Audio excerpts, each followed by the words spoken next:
I grew up in Cincinnati, Ohio. My family owns a restaurant called Sabor del Hogar, known in the area for its comfort food and traditional recipes. It was founded by my grandfather, who emigrated from Italy after World War II. It was his dream to have a place that would bring a little piece of his home to the United States. And he succeeded. The restaurant thrived, becoming a meeting point for the community. Since I was a child, I loved spending time there. It was like a second home. My parents, Claire and David, took over the restaurant after my grandfather passed away. They worked day and night to keep his dream alive. And although it was difficult at first, they managed to make the business even more prosperous. I, Liam, am the eldest of 2 children. And from a very young age, I was involved in the restaurant. I helped in the kitchen, cleaned tables, and eventually learned about the management of the business. I loved it. I always thought that one day it would be mine. My younger brother, Ian, never showed the same interest. He was always more rebellious, more carefree. While I spent my weekends working at the restaurant, he was out with friends or getting into trouble. However, I always thought that despite our differences, we were family. And that was what mattered. How wrong I was.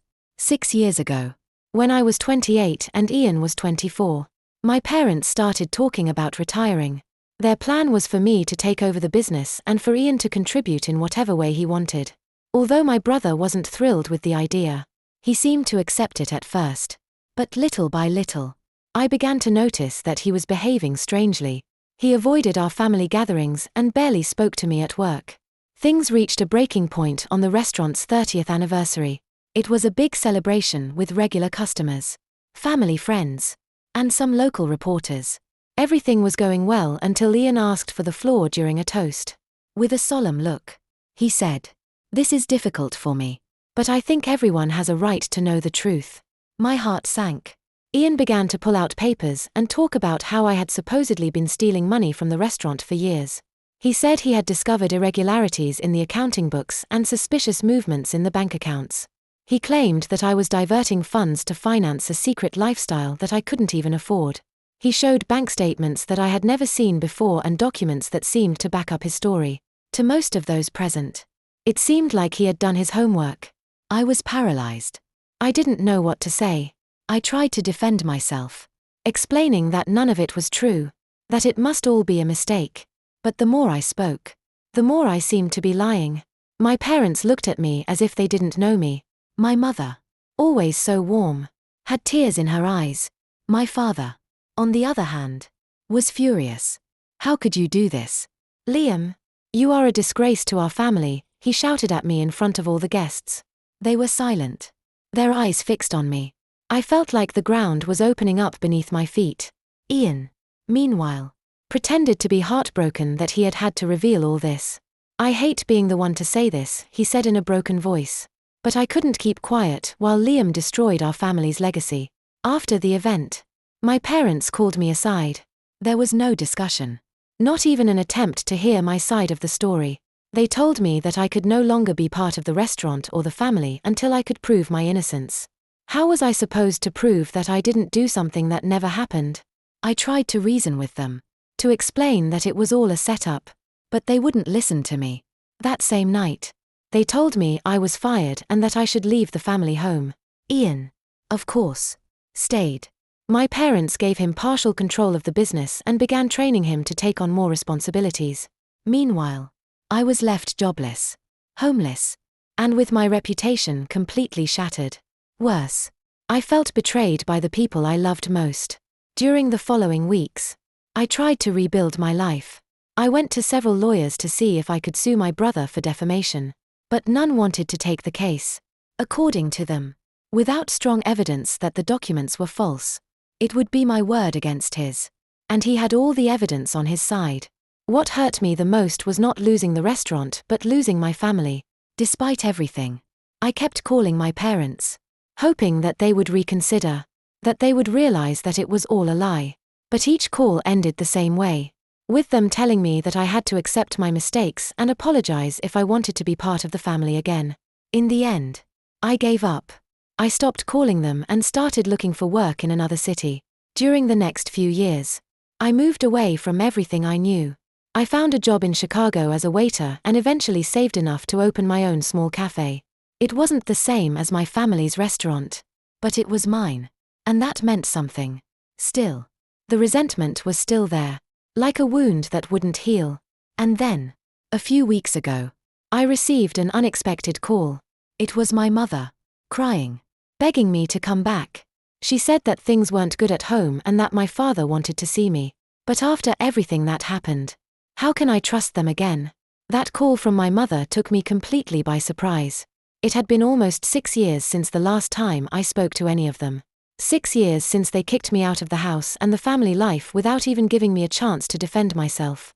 Now, suddenly, my mother was crying on the other end of the line, telling me that I should come back because things had changed and my father wanted to see me.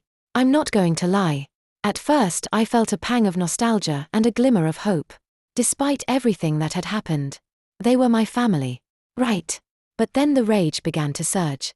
Now they wanted me to come back after 6 years of absolute silence. Now I was important enough for them to look for me. I took a deep breath and tried to remain calm. I asked directly, "Why are you calling me now?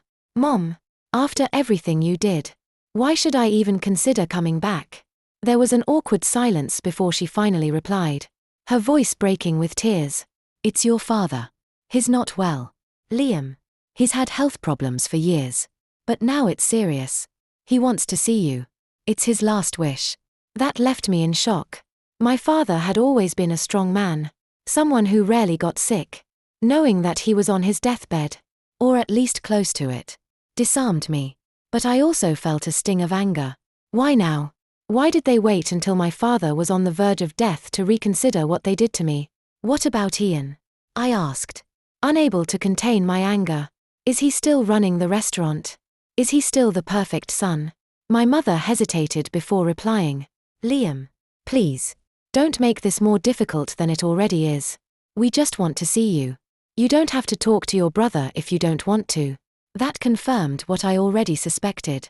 Ian was still on the throne that had been taken from me, and he probably hadn't faced any consequences for what he did to me. My blood was boiling, but I didn't want to explode at my mother. In the end, I told her that I needed time to think about it and hung up. That night I couldn't sleep. I was torn between going to see my father and staying where I was. On one hand, they were still my family, and the idea of not having the opportunity to say goodbye to my father filled me with guilt. On the other hand, I couldn't ignore the fact that they had ruined my life and left me to fend for myself for years. Did my mother really expect me to simply forget everything and come back as if nothing had happened? The days passed, and I finally decided that if I was going to consider going back, it would have to be on my own terms. I couldn't allow them to trample on me again. So I called my mother and told her exactly what I thought. "I'll go to Cincinnati, but only under one condition. If Dad wants to see me, he'll have to accept that Ian can no longer be part of the business. If he's not willing to do that, I have nothing to talk to him about." There was a long silence on the other end of the line. Finally, my mother answered in a trembling voice, "Liam, I don't know if that's possible. Your father is very weak, and we can't handle more conflict in the family." I felt a pang of pain, but I stood firm. "If you're not willing to do things right after all this time, then I have no reason to return. You've already hurt me enough." After hanging up, I felt torn. Part of me thought that maybe I was being too hard. Maybe I should have put my feelings aside for the sake of my father. But another part of me knew that I was right to set boundaries. I had suffered too much to simply forgive and forget. Several days passed before my mother contacted me again. This time her tone was more urgent. "Your father is getting worse, Liam. I don't know how much time he has left. Please come see him. Ian won't be there if you don't want to see him. I promise." I didn't know whether to believe her. Were they really going to keep Ian out of the equation? Or were they just trying to lure me in to then force me to reconcile with him? Despite my doubts, something inside me told me that I couldn't ignore this opportunity. If my father really was on his deathbed, maybe I needed to close that chapter, even if it was for myself. So, I made the decision to go to Cincinnati, but with a clear condition in my mind. I wasn't going to let myself be manipulated this time. I would be in control. When I arrived in the city, the first feeling that hit me was nostalgia.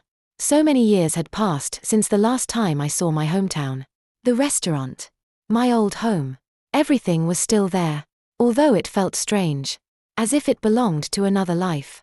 My mother greeted me at the door of the family home. She was visibly older, with deep dark circles under her eyes and a tired expression. She hugged me, but I remained stiff. I wasn't ready to forgive. "Thank you for coming," she said softly. I went into the house, and for the first time in years, I saw my father. He was in a hospital bed installed in the living room, connected to machines that monitored his vital signs. He was a shadow of the strong man I remembered. When he saw me, his eyes filled with tears. "Liam, son. Thank you for coming," he murmured weakly. I didn't know what to say. There were so many conflicting emotions inside me: sadness, anger, nostalgia. Finally, I went closer and said, "I'm here, Dad. But we can't avoid talking about what happened." His eyes filled with tears again, and his voice trembled as he said, "I know I made mistakes. Many mistakes. But I want to fix things before it's too late."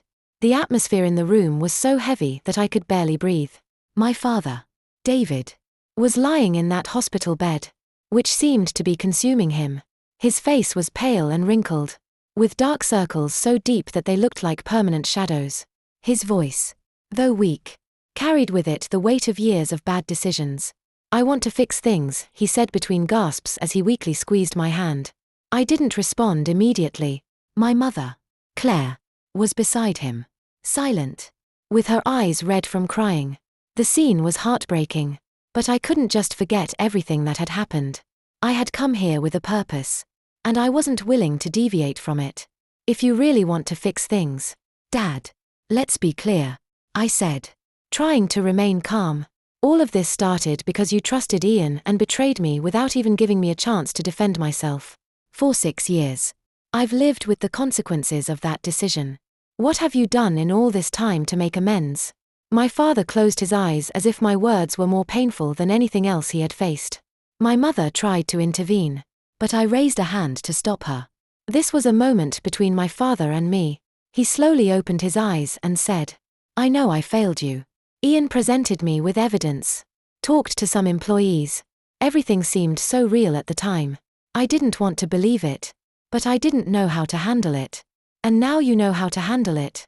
I asked, my anger building up in my voice. "Because I'll tell you something, Dad. What happened destroyed my life. I lost my job, my reputation, my home. All because you decided to trust Ian without investigating anything. And in the meantime, he kept everything that was supposed to be mine."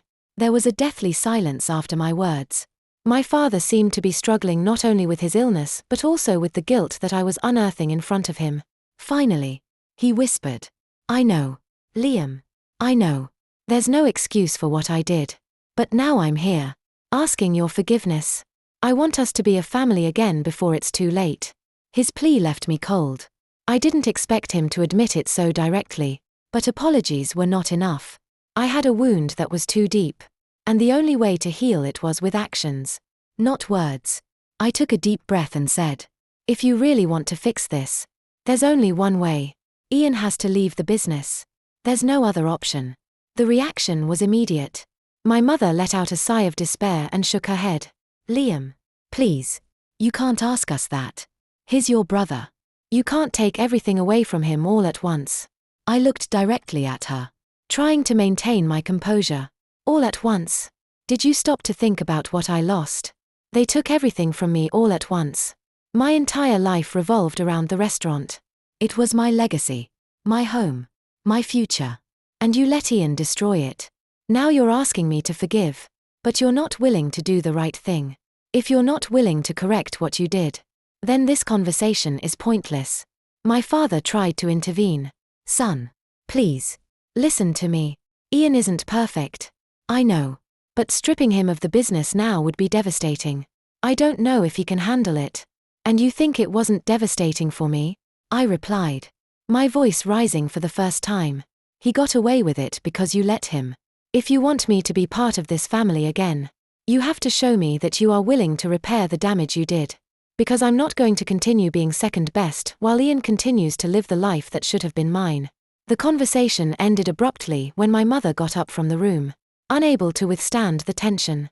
My father closed his eyes, seemingly exhausted, and I stayed there, looking at the floor, wondering if I had done the right thing. I had come looking for justice, but what I found was a wall of emotional complications that I didn't know if I could tear down. A couple of days went by without any of them talking to me. I stayed in a small motel on the other side of town, avoiding going back to the restaurant or even passing through the neighborhood where I grew up. During those days, I was filled with doubts.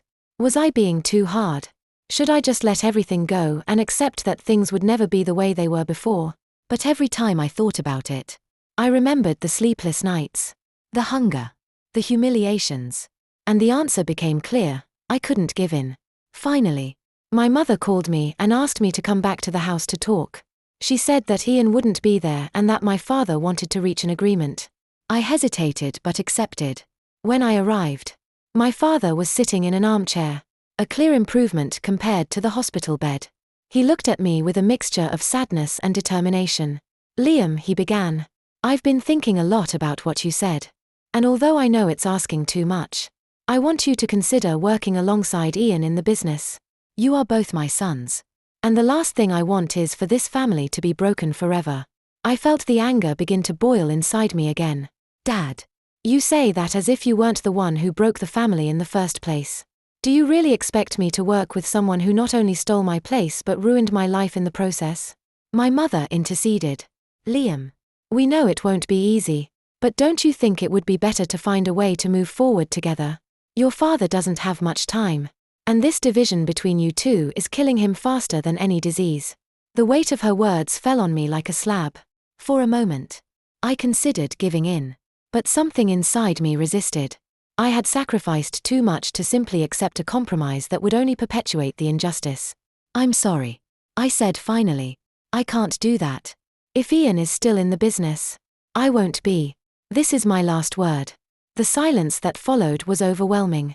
My mother began to cry, and my father looked at me with an expression that I couldn't decipher. Finally, he nodded slowly. "Okay, Liam, I'll do whatever it takes to fix this. Give me a few days. But I want you to know that no matter what happens, you will always be my son, and I love you." I returned to the motel after that conversation, feeling strange. I wasn't sure if I had gained anything or simply lit a fuse that was going to end up exploding in my face. My father had said that he was willing to do what was necessary, but there was no clarity on what that really meant. And although I wanted to trust that he was serious, part of me couldn't help thinking that this family had chosen Ian before, and they could do it again. 3 days passed without any news. Meanwhile, I dedicated myself to exploring the city, looking for traces of the past and facing an avalanche of memories. I passed by the restaurant a couple of times, but I didn't dare to go in. The place was still the same on the outside, with the same warm lights and the Sabor del Hogar sign hanging over the entrance. But I knew that inside everything had changed. The restaurant that I loved no longer existed. Ian had turned it into something different, something that I didn't recognize or want to recognize. On the 4th day, I finally received a call from my mother. Her tone was tense, almost cold. "Liam, your father wants to talk to you. Come to the house this afternoon." She didn't give me any more details, and I didn't ask either. I knew that something important was about to happen. When I arrived, the atmosphere in the house was gloomy. My father was sitting in his usual armchair with papers scattered on the table in front of him. My mother was standing by the window, looking outside, while Ian, yes, Ian, was there, sitting in the corner of the room with his arms crossed and an expression that I couldn't decipher. Was it anger, arrogance, or fear? I didn't know. But his presence immediately put me on the defensive. "What is he doing here?" I asked, turning to my parents. My father raised a hand to calm me. "Liam, please, listen to what I have to say before drawing conclusions." I crossed my arms and nodded. Although my gaze didn't leave Ian, my father began to speak, his voice full of fatigue. "I've spent these last few days reflecting on everything that happened, on the decisions I made, and how they affected this family. And I want you to know that I'm willing to do the right thing, even if it means making a decision that breaks my heart." Ian let out a sarcastic laugh. "Seriously? Dad, is this what we're going to do? Are you really going to take his side after everything I've done for the restaurant? Shut up, Ian. I exploded, unable to contain myself. All you did was manipulate, lie, and destroy. You don't even deserve to be here. My mother tried to intervene, but my father raised a hand. Enough. You two. I'm not here to discuss who's right or who's wrong. I'm here to fix this once and for all. My father looked at Ian directly. Son, I know I gave you control of the restaurant years ago because I thought you were doing the right thing by exposing your brother. But now I understand that I didn't handle the situation well. I should never have made such a drastic decision without investigating enough. Ian got up abruptly. And now what? Dad, are you going to kick me out of the business after all the time and effort I've invested? Yes, my father replied firmly, surprising everyone in the room. Ian, I'm going to ask you to leave the restaurant. I know this won't be easy for you, but I believe it's best for everyone. Liam deserves the opportunity to recover what he lost. Ian was speechless, his face rapidly transitioning from disbelief to anger.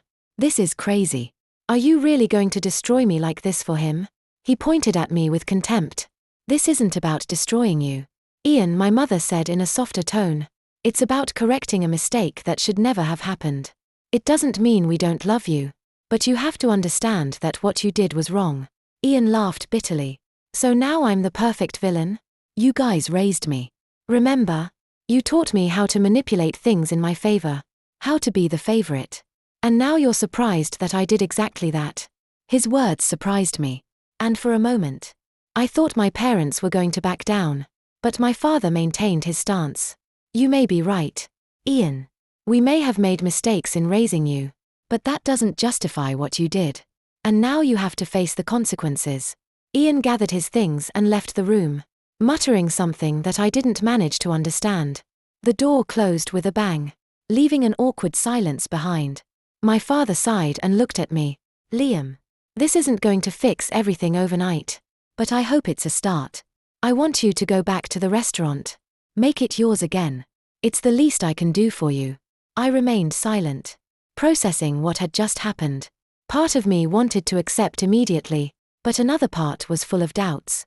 Could I really trust that this was a genuine change? Or was it just a way to soothe their consciences while I dealt with the aftermath?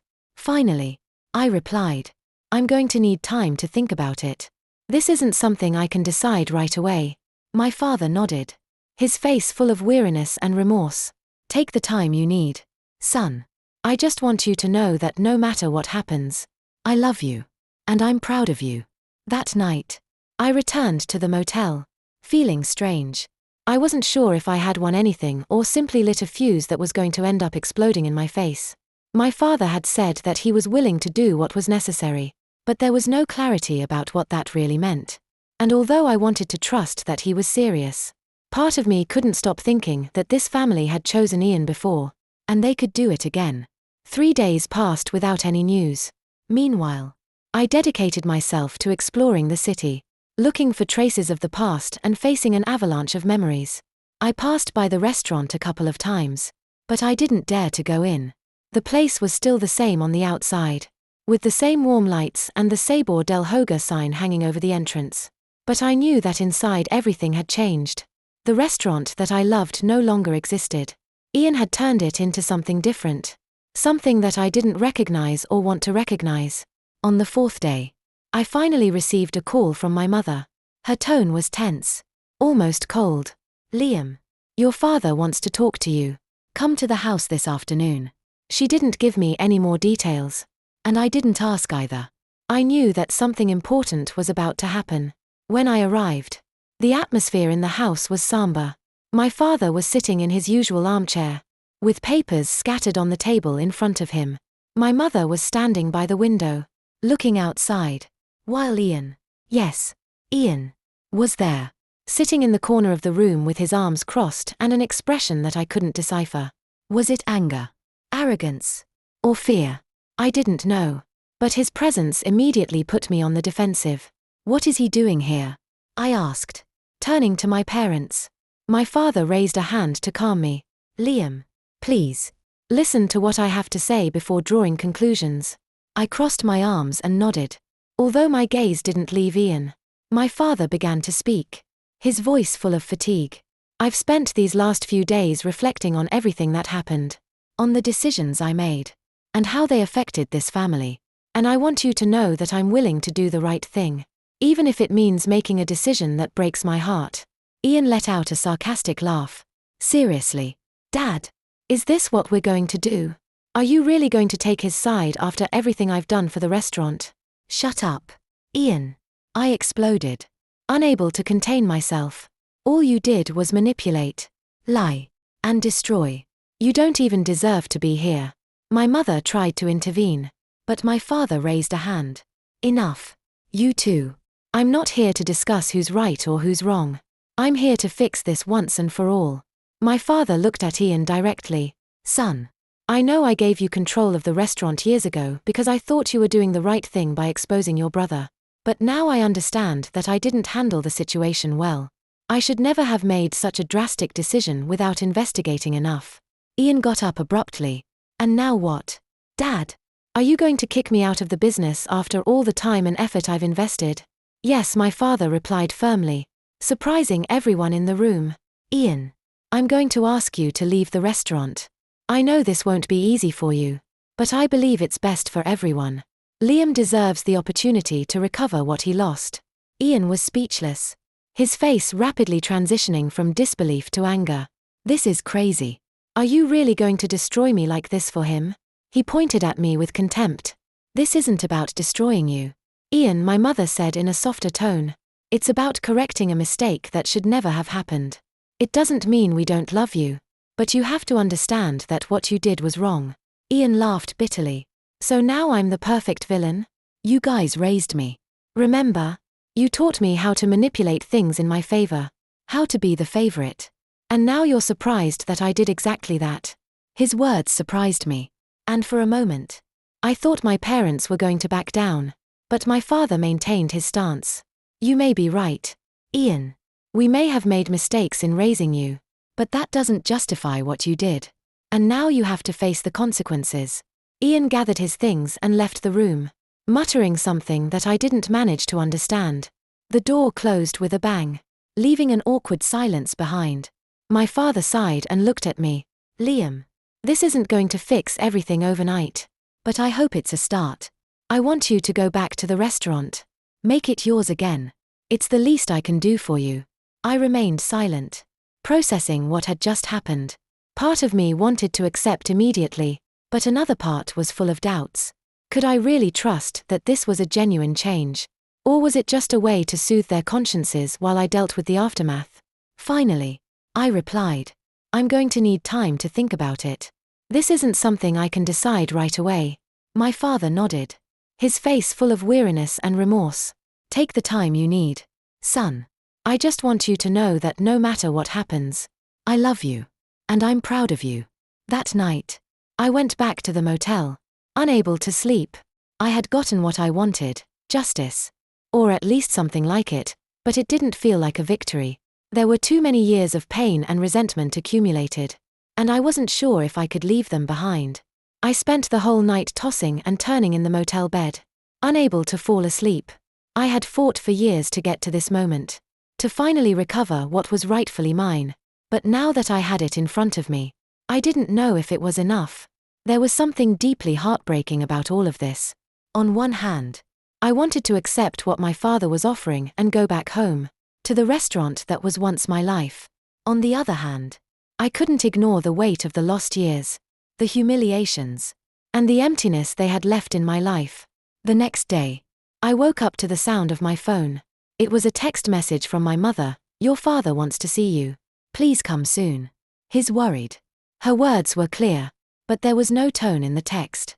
I didn't know if it was a true call to reconciliation or just another conversation filled with expectations and conditions. Still, I decided to go.